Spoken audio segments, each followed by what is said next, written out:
Turkish series अराफ्ता season 2 का episode 8 start होता है एलुल से, जहां पे एलुल जाती है मरजान और आतिश के पास और उन्हें कन्फ्रंट करती है ये पूछ के कि क्या हायदर ने मरजान को बचाने के लिए एलुल की किडनी का यूज किया और उसे मरने के लिए छोड़ दिया। और उसने ये भी कहा कि आतिश ने कभी ये जानने की कोशिश क्यों नहीं की कि उसकी बहन के साथ आखिर हुआ क्या उसके बाद। तो आतिश ने कहा कि वो भी एक छोटा बच्चा था, उसे नहीं पता था उस टाइम पे, और इसलिए वो हायदार से रिवेंज लेने के लिए आया था। वहाँ मरजान भी उसे समझाती है कि वो भी एक बच्ची थी और उसे भी नहीं पता था कि उन दोनों के साथ क्या हो रहा है, इसलिए उसकी भी उसमें कोई गलती नहीं है। पर एलूल दोनों में से किसी की भी नहीं सुनती और वो आतिश से कहती है कि तुमने उस कातिल की बेटी से शादी कर ली और तुम उसके साथ खुश भी हो। ये जानकर उसे बहुत दुख हुआ और वहां से एलूल भाग जाती है गुस्से में। और जब वो भाग रही होती है तो उसका पीछा करते हुए आतिश आता है और एलूल वहां पे हजर की गाड़ी से टकरा जाती है और उसके बाद उसकी गाड़ी का गेट खोल के उसकी गाड़ी में बैठ जाती है और उसे चलने को कहती है।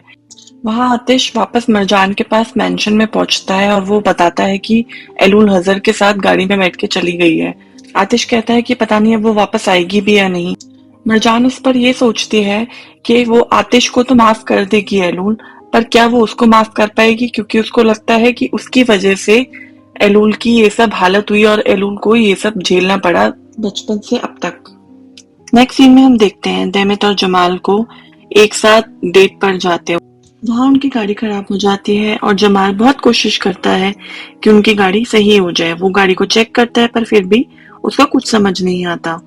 उससे नेक्स्ट सीन में हम देखते हैं चिचक और बिन्नास को मलिक के फादर के लिए प्रे करते हुए।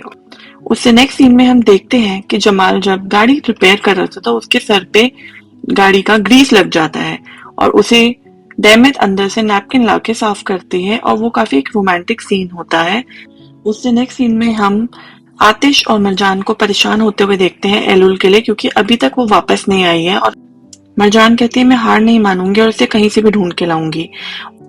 नेक्स्ट सीन में एलूल हजर से कहती है कि अगर तुम वापस मुझे मेंशन लेके जाने वाले हो तो गाड़ी यहीं रोक दो। हजर गाड़ी नहीं रोकता तो एलूल जबरदस्ती गेट खोलने की कोशिश करती है और उसे बोलती है कि मुझे यहीं उतार दो। हजर उस बात पे कहता है कि मैं किसी से ऑर्डर्स नहीं लेता और उसको पानी की बोतल देता है, जिसपे कि एलूल कहती है कि मैं भी किसी से ऑर्डर्स नहीं लेती और वो पानी की बोतल को वहीं उस गाड़ी में फैला देती है और इसे देखकर हजर हंसने लगता है। वहां मेंशन में चिचैक और बिन्नास प्रे करके उठते हैं, वैसे ही वहां पे नरमिन आ जाती है। वो उनसे पूछती है क्या उनके पास कोई स्पेयर प्रेयर वाली माला है क्या, तो जिसपे कि बिन्नास कहती है हाँ मेरे पास है और चिचैक उसे लाके नरमिन को देती है। और चिचैक और बिन्नास आपस में बात करते हैं कि नरमिन को वक्त ने कितना बदल दिया है। दूसरे सीन में हम देखते हैं कि आतिश बार बार हजर को कॉल कर रहा होता है, पर ना एलूल उसकी कॉल का जवाब देती है और ना ही हजर उसकी कॉल का जवाब देता है। दूसरे सीन में बैरात जहरा के साथ खुशी खुशी घर आता है और वो बिन्नास और चिचेक को अल्ट्रासाउंड फुटेज का दिखाता है और वो देखकर तो सब बहुत खुश हो जाते हैं।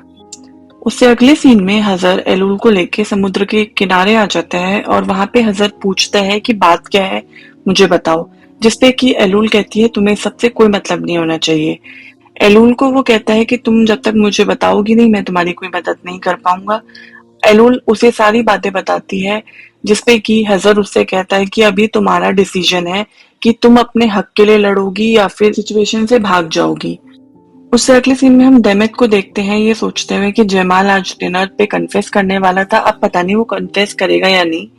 और इन दोनों के बीच में थोड़ी कहा सुनी हो जाती है, जिसकी वजह से वो दोनों थोड़े अपसेट हो जाते हैं।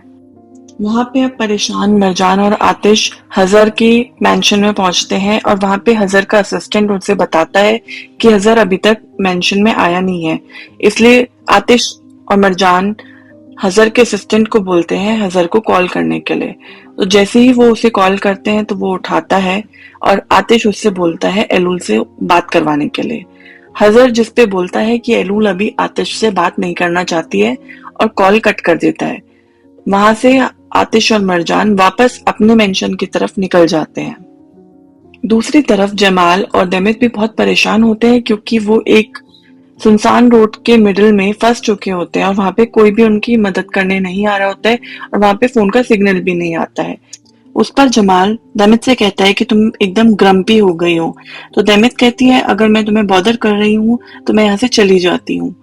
और वो गुस्सा होके वहां से जाने लगती है। वहां जमाल डेमित को रोकता है और उसको अपनी दिल की सारी बातें बताता है और उसके बाद वो दोनों हक कर लेते हैं। अब सीन शिफ्ट होता है मेंशन की तरफ, जहाँ पे मरजान और आतिश दोनों एलुल के लिए बहुत परेशान होते हैं। आतिश मरजान से कहता है कि हम फिर से कहीं एलुल को खो ना दे। इतने में ही हजर गाड़ी लेकर आता है और वहां से एलुल उतर के आती है। एलुल को देख के आतिश थोड़ा इमोशनल हो जाता है और उसे गले लगा लेता है और वो हजर से कहता है कि तुम हमारी फैमिली से दूर रहो और दोबारा से हमारी फैमिली मैटर्स में इंटरफेयर करने की जरूरत नहीं है। आतिश मरजान और एलुल को मेंशन के अंदर जाने के लिए कहता है। आतिश हजर की तरफ हाथ उठाने ही वाला होता है, जिसपे हजर कहता है कि अगर तुमने एक बार हाथ उठाया तो वापस वार होगा और फिर वो होता ही रहेगा। अब अगले सीन में हम देखते हैं कि एलूल गुस्से से एकदम पागल हो चुकी है। वो अपने कमरे में आके सब चीजें तोड़फोड़ करने लगती है। वहां पे आतिश और मरजान आते हैं।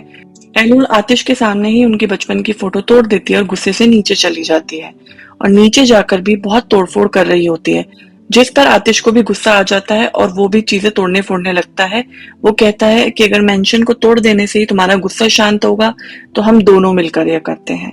और वहां पे मरजान एंट्री लेती है गुस्से में और वो चाकू लाती है हाथ में। वो एलुल को कहती है कि लो तुम मुझे चाकू मार दो, शायद इससे ही तुम्हारा गुस्सा शांत होगा, तो ऐसा कर दो। जिस पर एलुल कहती है कि मैं कातिल नहीं हूँ और वहां से वो चली जाती है। इसके बाद मरजान वापस पीछे जाती है एलुल के और वो कहती है आतिश से कि मुझे उससे बात करनी है, उसे मुझे फेस करना पड़ेगा। आतिश और मरजान बाहर पहुंचते हैं एलूल के पास गार्डन में। वहां पे मरजान माफी मांगती है एलूल से। वो कहती है कि मैं माफी मांगने के अलावा और कुछ नहीं कर सकती, जो हो चुका है उसको मैं नहीं सही कर सकती। एलूल कहती है कि तुम ये सब इसलिए कर रही हो क्योंकि तुम्हारे ऊपर एक बोझ है और तुम बस उसे हल्का करना चाहते हो। आतिश जिसपे कहता है कि ऐसे कुछ नहीं होगा, हम सबको पास्ट में जो हुआ उसे भूल जाना चाहिए और आगे फ्यूचर बिल्ड करना चाहिए। और मरजान को अंदर मेंशन में जाने के लिए कहता है। आतिश एलूल को समझाने की बहुत कोशिश करता है पर एलूल नहीं समझती और वो कहती है कि तुमने मुझे ढूंढने के बजाय उस कातिल की बेटी से शादी कर ली और तुम उसके साथ खुश भी हो, और उस सब की वजह से उसने जो बचपन से लेकर अब तक चीजें झेली वो भूल नहीं सकती। और इसके बाद वो चली जाती है। अब आतिश आता है मरजान के पास। वो उसे रोता हुआ देखता है और उसे समझाता है कि तुम दोबारा ऐसा कुछ मत करना जिससे एलूल गुस्से में आकर कोई भी कदम उठा ले और तुम्हें कुछ हो जाता तो, तुम्हें चाकू लग जाता तो। मरजान उस पर कहती है कि मैं बस चीजों को खत्म करना चाहती थी और वो रोने लगती है। आतिश वहां पे आतिश वहां पे मरजान को शांत करवाता है और उसे पेशेंस रखने के लिए कहता है। अब सीन शिफ्ट होता है एलूल की तरफ, जहाँ पे वो अपने बचपन का याद कर रही होती है कि जब वो छोटी होती है तो उसकी माँ उसे टिश्यू पेपर बेचने भेजती है और जब वो नहीं बेच पाती तो सलिया उसे घर से बाहर ठंड में निकाल देती है और वो ठंड में बाहर ठिठुरती रहती है। इतने में आतिश एलूल को देखने आता है और एलूल सोने की एक्टिंग करने लगती है। फिर वहां पे जमाल आता है और जमाल आतिश से पूछता है कि क्या हुआ, यहाँ पे सब कुछ बहुत मेसी लग रहा है। आतिश जमाल को सब बताता है कि क्या क्या हुआ हवेली में। और उसके बाद बुराक देखता है कि आतिश बहुत ही ज्यादा टेंशन में है और वो डील के लिए बात नहीं कर पाता है। वहां पे डेमित का फोन आता है जमाल के पास, जिसे देखकर आतिश बहुत खुश होता है और वो कहता है कि चलो कम से कम तुम्हारी जिंदगी में तो सब अच्छा चल रहा है। और वो कहता है जमाल से डेमित से बात करने के लिए। डेमित फोन पर जमाल को बताती है कि उसे चॉकलेट खाने का मन कर रहा था, इसलिए वो बाहर से चॉकलेट लेकर आई, जिसपे जमाल डेमित को डांटता है और बोलता है कि उसे इतनी लेट बाहर नहीं जाना चाहिए था और उसे चॉकलेट चाहिए थी तो उसे जमाल को बताना चाहिए था, वो उसके लिए लेकर आता। उसके बाद नेक्स्ट सीन में यशर जाहिदा से बोलता है कि आई होप जमाल डेमित को सब सच बता दे, अपने दिल की बात बता दे जिससे पहले कि बहुत देर हो जाए। फिर अगले सीन में हम देखते हैं कि मरजान अपने रूम में पेपर से फ्रॉक बना रही होती है और आतिश ये पूछता है कि इतने सारे फ्रॉक क्यों बना रखे हैं। तो मरजान कहते हैं मैं बहुत बोर हो रही थी इसलिए मैंने ये बना दिए। मरजान कहती है कि मुझे मेंढक में से किसी एक को किस करना पड़ेगा ताकि वो मेरा प्रिंस बन जाए, जिसपे आतिश कहता है कि तुम्हारा प्रिंस ऑलरेडी यहीं पे और हमें किस करना चाहिए। उससे अगले सीन में हम देखते हैं चिचिक को परेशान होते हुए क्योंकि मलिक का उसके पास कॉल नहीं आया है। तो ये देखकर बाकी घर वाले भी परेशान हो जाते हैं और चिचिक को जहरा बेबी का अल्ट्रासाउंड रिपोर्ट दिखाते हैं, जिसे देखकर चिचिक फिर से खुश हो जाती है।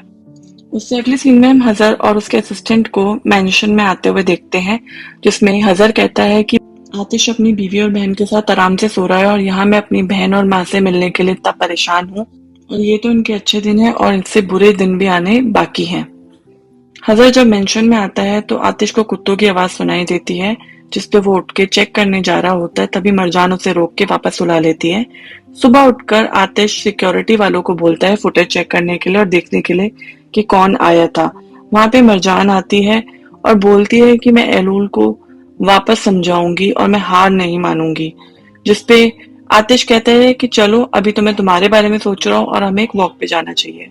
दूसरी तरफ एलूल उठ चुकी है और वो अपने पुराने दिन याद करके सोच रही होती है कि सबने मिलकर उसकी जिंदगी को एक हेल बना दिया है। और उसके बाद हजर का एलूल के पास फोन आता है और वो पूछता है कि क्या सब सही है, जिसमें हजर एलूल को ये भी कहता है कि तुम सब पे ट्रस्ट नहीं कर सकते, जो तुम्हारे एकदम क्लोज लोग हैं वो भी तुम्हें धोखा दे देंगे। जिसपे एलूल सोचती है कि हाँ, मेरा भाई सबसे क्लोज है पर उसने भी मुझे धोखा दे दिया।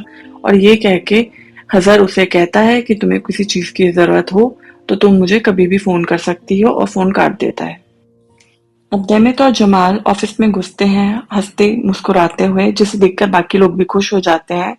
इसके बाद नेक्स्ट सीन में हम आतिश और मरजान को बाहर घूमते हुए देखते हैं और मरजान बाहर गेम खेलने लगती है और उसे बेगल की खुशबू आती है तो वो बेगल और चाय के लिए चली जाती है। अब ऑफिस में डेमित के पास हकान नाम से कॉल आता है, जिससे वो बात करने लगती है और इसे देखकर जमाल परेशान हो जाता है। वो पूछता है कि ये वो कौन है। नेमित बोलती है कि हकान मेरा फ्रेंड है। फिर नेक्स्ट सीन में हम देखते हैं जहरा और चिचेक को बात करते हुए। चिचेक बहुत परेशान थी मलिक की वजह से, इसलिए जहरा उसे हक कर लेती है। अब नेक्स्ट सीन में सालिया ब्रेकफास्ट टेबल से लेकर खाना खा रही होती है, जिसमें मुज़य्यन आकर सालिया को पकड़ती है और बोलती है तुम्हें क्या जरूरत थी एलूल को सब बताने की। तो सालिया जिसपे कहती है कि एक ना एक दिन किसी ना किसी को तो ये बताना ही था और अच्छा हुआ मैंने बता दिया। सोचो अगर कल मरजान को एलूल मार देती तो तुम्हारे लिए तो अच्छा ही होता। जिसपे नरमीन आती है तो वो बात पलट देते हैं। नेक्स्ट सीन में बिन्नास एलूल को आउट हाउस के बाहर नोटिस करती है, लेकिन वो उसे कुछ कहती नहीं है और वहां से लौट जाती है। एलूल वहीं खड़ी रहती है। दूसरी तरफ किचन में आतिश और मरजान बेगल्स लेकर आते हैं और वो खाने लगते हैं वहां पे, जिसमें आतिश मरजान से कहता है कि तुम तो सारे बेगल्स खा चुकी हो। और मुज़य्यन आके इन दोनों से बात करने लगती है। आतिश मुज़य्यन से पूछता है कि क्या एलूल उठ चुकी है, वो ब्रेकफास्ट टेबल पर आई।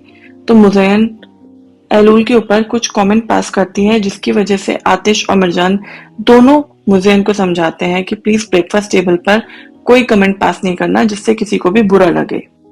और ये कहकर मरजान चाय के लिए पानी भरने लगती है और वो खिड़की से देखती है कि आउट हाउस के पास एलूल खड़ी है।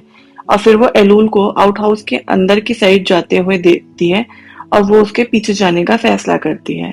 वहां पे एलूल आउट हाउस में घुसती है, उसे सारी अपनी बचपन की यादें याद आती हैं, जिससे वो काफी परेशान हो जाती है।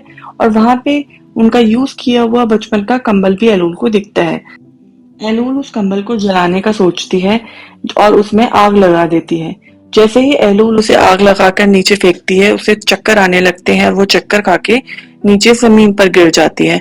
वहां पे मिर्जान एलूल के पीछे आउट हाउस की तरफ आती है और वो धुआं देखकर समझ जाती है कि एलूल अंदर है और वो एलूल एलूल चिल्लाने लग जाती है और दरवाजा पीटना चालू कर देती है, जिसमें से कि पीछे से आतिश भी आ जाता है। और जैसे ही आतिश आता है वैसे ही मरजान दरवाजा खोल के अंदर घुस जाती है। अब आतिश मरजान और एलुल दोनों के लिए परेशान हो जाता है और वो मरजान चिल्लाता है और यहाँ पे एपिसोड 8 खत्म हो जाता है।